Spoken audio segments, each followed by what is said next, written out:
我是吴宗翰，然后这一次在《明天一起去乐园》呢，我是饰演傅志良这个角色。那这个角色呢，他反而是比较反派的。虽然在它里面有一个好像是很美满的家庭成员啦，就是我老婆就是丽文，然后我有一个儿子傅子，我有个女儿丁玲。虽然是爸爸妈妈、儿子、女儿我各都有了，但是其实这个家庭有存在着蛮多的问题在里面。那当然是因为跟我这个角色有很大的关系。其实我觉得以志良来讲，我觉得每一个极端的角色都是，每一个极端的场合都是印象很深刻的，不管是在记者会的时候哭闹的。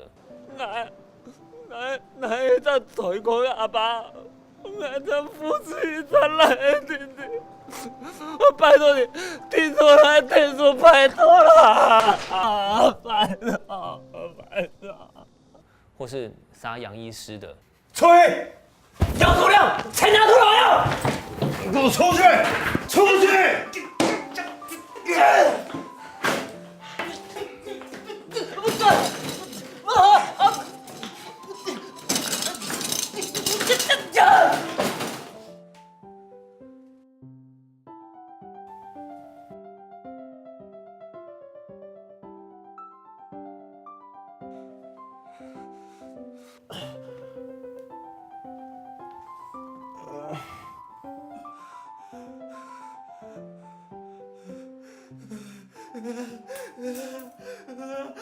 我觉得每一个在志良的心里面，他都有设计一个故事，不管他是真心假意的，他都有设计一个故事，所以我每一个场戏其实都还蛮印象深刻的。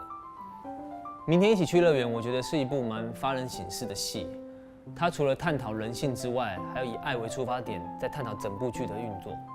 我觉得你细细品味的话，一定会得到很多，一定要收看哦。